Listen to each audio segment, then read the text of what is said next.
नमस्कार दोस्तों, हम अपने YouTube channel AM Galaxy classes पर लेके आए हैं आज ज्योग्राफी का वीडियो। आइए शुरुआत करते हैं, सौरमंडल के मुद्दे को आगे बढ़ाते हैं। यहाँ पर हमें क्या जानना है, एक एक ग्रह को संक्षेप में जानते हैं। जो मरकरी प्लैनेट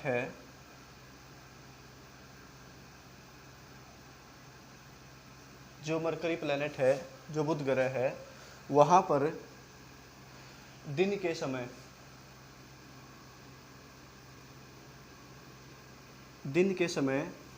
450 डिग्री सेल्सियस और जो रात के समय है वहाँ पर तापमान -170 डिग्री सेल्सियस के करीब पहुँच जाता है।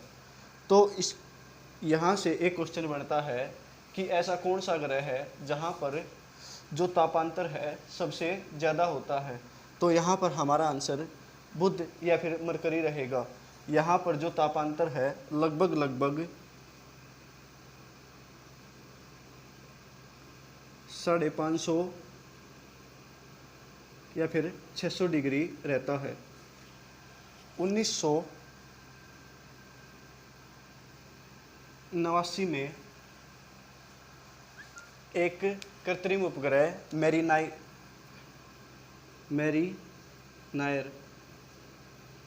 10 बुध ग्रह के पास से गुजारा और उससे ये पता लगाया गया कि जो बुध ग्रह है वहाँ पर बर्फ़ के अवशेष पाए जाते हैं।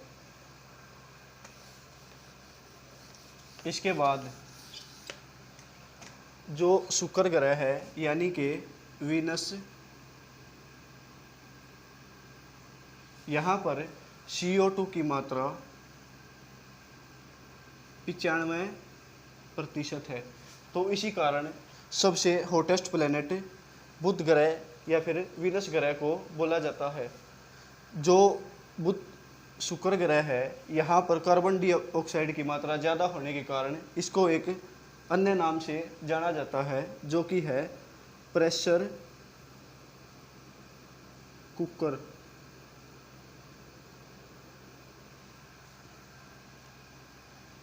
जो शुक्र ग्रह है, यहाँ पर CO2 की मात्रा ज़्यादा होने के कारण ये चमकता रहता है। इसी कारण इसको बोर का तारा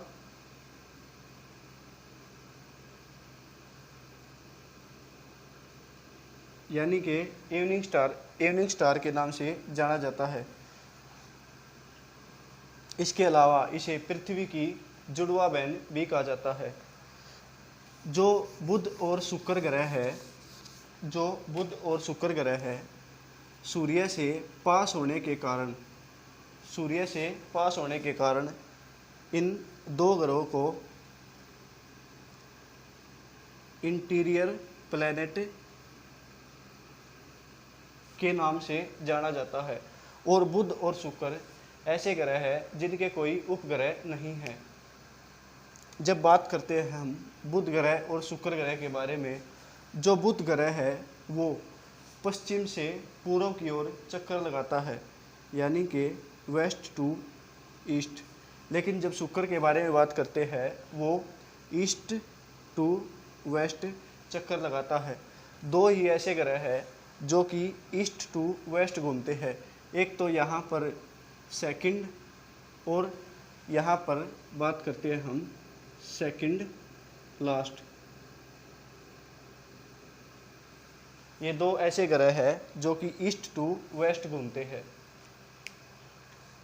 इसके अलावा जब बात करते हैं हम अगले ग्रह के बारे में, यानी कि अर्थ के बारे में,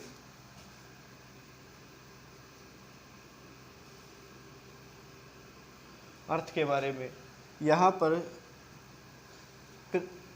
पानी की मात्रा ज़्यादा होने के कारण इसको नीला ग्रह या फिर ब्लू प्लैनेट कहा जाता है। और पृथ्वी एकमात्र ऐसा ग्रह है जहाँ पर जीवन संभव पाया जाता है। और जो पृथ्वी है इसका एवरेज टेम्परेचर 14 डिग्री सेल्सियस पाया जाता है। इसके अलावा जब हम बात करते हैं मंगल ग्रह के बारे में, यहाँ पर फेरस ऑक्साइड की मात्रा होने के कारण इसको, या फिर आयरन ऑक्साइड, ऑप्शन में चाहे तो ये मिलेगा या फिर ये मिलेगा, इसके कारण इसको लाल ग्रह यानी कि रेड प्लेनेट कहा जाता है।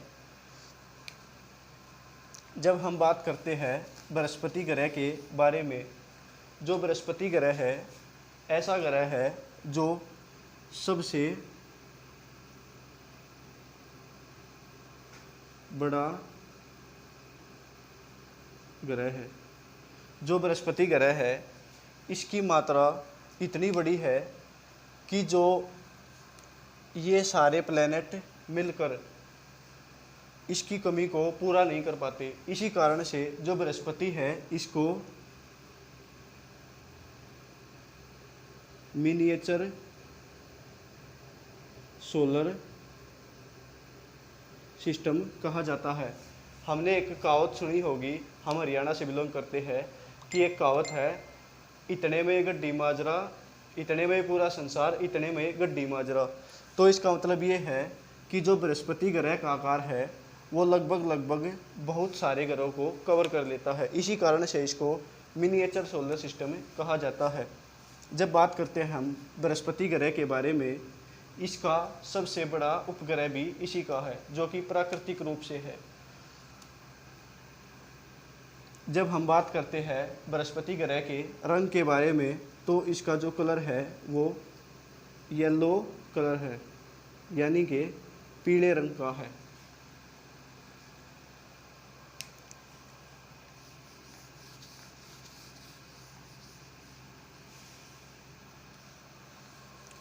जो अगला ग्रह है शनि ग्रह। जब शनि ग्रह के बारे में बात करते हैं तो इसका जो कलर है वो ऑरेंज, और जो शनि ग्रह है इस पर गैसों के छल्ले पाए जाते हैं। इस पर 7 छल्ले यानी कि रिंग पाए जाते हैं।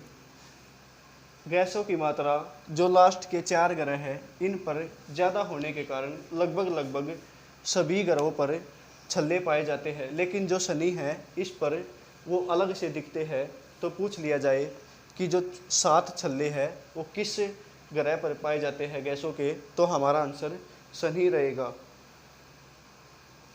इसके अलावा जब हम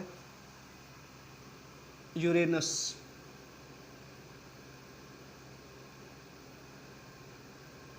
जब यूरेनस की बात करते हैं तो ये लगभग 82.5 डिग्री झुका होने के कारण इसको लेटा हुआ ग्रह यानी कि लाइंग प्लेनेट कहा जाता है। और एक बार यूपीएससी ने क्वेश्चन पूछा था, ऐसा कौन सा ग्रह है जो कि आधुनिक समय में खोजा गया था, तो यहाँ पर हमारा आंसर यूरेनस रहेगा।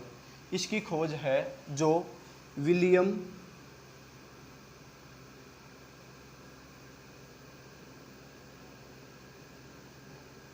हर्शेल के द्वारा की गई थी। और जो यूरेनियम जो पदार्थ खोजा गया था उसका नाम यूरेनस के नाम पर ही पड़ा था। इसके बाद जब लास्ट की बात करते हैं हम, तो जो इसके कलर के बारे में पूछा जाता है तो इसका कलर है नेपच्यून का लाइट येलो, ये हल्के पीले रंग का है। और इसकी खोज की थी जॉन